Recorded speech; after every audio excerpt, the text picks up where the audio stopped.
So, analyze lang natin yung chart nung reported na nag-emergency landing na PAL aircraft, yung PAL 102 sa Japan. Supposed to be going siya sa LA, pero nag-emergency landing sa Japan.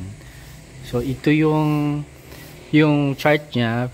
Umalis siya sa NAIA sa Manila ng Wednesday around 10:05 PM ng Wednesday, April 9, Philippine time. And then ayun nga, no, makikita natin dito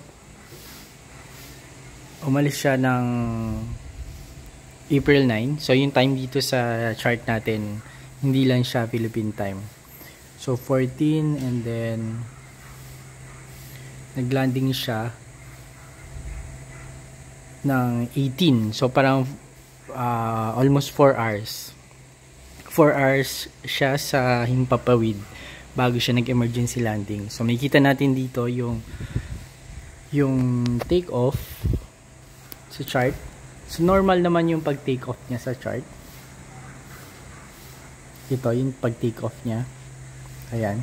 So normal, maganda naman yung paglipad niya, and then syempre merong yung parang kulot na yan, ibig sabihin lang yan medyo may turbulence kasi nga syempre palipad. And then dito naman sa cruising altitude niya ng 32,000 feet, normal naman, hindi naman, wala naman drop or whatever significant drop. So based nga di sa altitude, I mean sa speed, hindi rin siya ganong wala siyang visible na sobrang lakas na turbulence. So maganda yung flight actually niya until pagdating dito, kita natin dito, no. So medyo syempre ito na kasi yung part na approaching na siya sa Japan, nag-call na sila na emergency landing siguro dyan.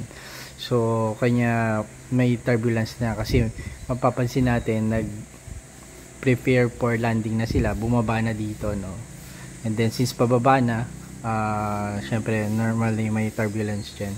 Pero generally based dito sa chart, parang okay naman siya, no, na walang any parang dropping ng altitude suddenly na ganon. So okay naman siya. Kanya good thing to know based dito sa chart, no, yung experience ng ating mga passengers.